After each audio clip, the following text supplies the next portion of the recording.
जी बताइए रमेश जी, कल जो 9 अप्रैल को गिराव था धरना प्रदर्शन कलेक्ट्रेट पर, उसके संबंध में क्या सोचा? हमारा 9 तारीख को ये जो अनावश्यक शर्तें थी खरीद के अंदर, एमएसपी पे खरीद के अंदर जो अनावश्यक शर्तें थी उनके खिलाफ हमारा प्रोग्राम था। और आज सुबह ही एडीएम हनुमानगढ़ ने संपर्क करके कहा हम आपसे बात करना चाहते हैं। तो मैं, कमर आत्मा सिंह जी, कमर शेर सिंह जी, कमर सुल्तान खां, गुरप्रेम सिंह और शिवा प्रधान जो है, हम सब वहाँ वार्ता के लिए गए थे। तो हमारा जो सबसे बड़ा था कि ये जो आपने कहा है कि यहाँ 4 या 5 बार उनको आना पड़ेगा जिनके नाम से भूमि है, तो हमने कहा 70 साल के बुजुर्ग हैं, महिलाएं हैं, वो किस तरह से यहाँ आएंगी। तो उन्होंने बताया कि इसके अंदर सरकार ने भी स्थिरता दी है और ये किया है इसके अंदर कि उनके परिवार के कोई भी आदमी आएंगे, ओटीपी से उनकी सहमति मांग ली जाएगी और जो आएगा वो खाते में उनके चला जाएगा और हम जो है इसमें परेशान नहीं करेंगे। दूसरा सवाल ये था कि ये जो अभी खरीद की व्यवस्था है उसमें बटाईदार भी है, ठेके पे लिए हुए किसान भी है।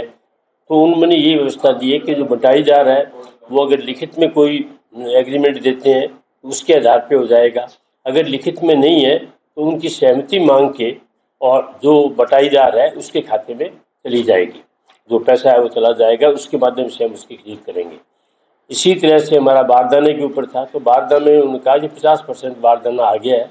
पहले 50 से प्लस आता था, 5% 6% ज़्यादा होता था, अब की बार 50% आया। बाकी हम इसमें लगे हुए हैं, बारदाने की हम कोई कमी जो है इस तरह से नहीं आने देंगे। और रात को ये ट्रालियाँ जो हैं, ये इन्होंने सिस्टम किया था कि जो ट्राली ऑनलाइन है जिसका नंबर आया है वही ट्राली आएगी। उसके लिए क्या है, इसकी कोई बंदिश नहीं होगी, जिसने ऑनलाइन कराया हुआ है वो कब भी आ सकती है, रात में भी आ सकती है, दिन में भी जब चाहे आ सकती है। और जिनका नहीं है वो कृपया 6 बजे से पहले पहले आने का प्रयास करे और आ जाएगा। जिसका ऑनलाइन नहीं है वो और यहाँ आएगा तो हम यहाँ आने के बाद भी उसका ऑनलाइन करके सहमति लेकर के हम उसकी खरीद कर लेंगे। फिर इसी आधार पे जो है नहीं रोकेंगे किसी का कि इसका नहीं है, खरीद नहीं है। और हमारा इन कंपनियों के खिलाफ था, तो 2 कंपनियां तो जो है सरेंडर कर गई, भाग गई। अभी बाकी जो जिन कंपनियों ने सरेंडर किया है उनको हमने कोई दूसरी कंपनी को देने के बजाय हमने कहा भी आप एफसीआई को दो, तो उसी तरह से उन्होंने एफसीआई को दिया है।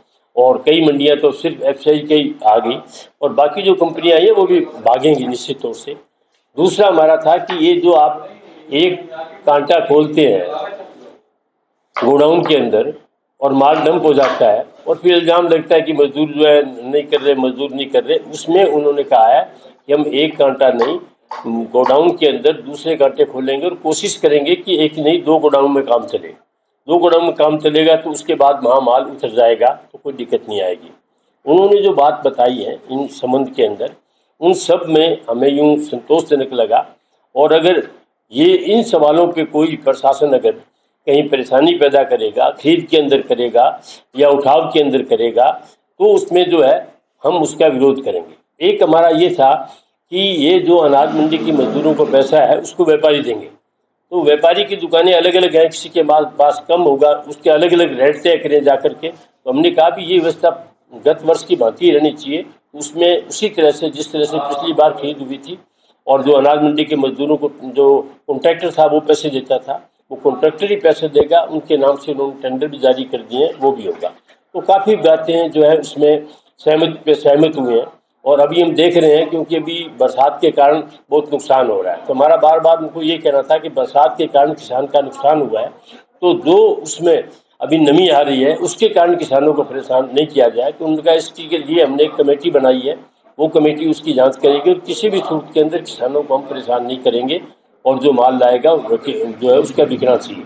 इन सारे सवालों पे बातचीत हुई है, कुछ संतोषजनक लगा है और नहीं लगेगा तो फिर किसान और मजदूर इस सवाल पे जो है उसी हिसाब से काम करेंगे, आंदोलन करेंगे और प्रशासन का काम ठप करेंगे अगर इन मांगों के में लोगों को परेशान किया गया तो। अच्छा, किसानों पे जब बातचीत की गई, एक बात और सामने आई है कि ट्राली पर माल लाए, देरी नहीं किया, माल हो जैसे सीधी उन्होंने बेच दी या सीधी सप्लाई कर दी, तो उसमें जो तुलाई का काम वो भी किसान से काटा जाता है, और जो तोला धान का इसका खर्चा है वो भी लगाया जाता है। किसानों का ये कहना है कि जो व्यापारी खरीद रहा है तुलाई उसकी लगनी चाहिए, उसकी जो कांटे पर तोलने जाता है उसको नहीं लेना चाहिए।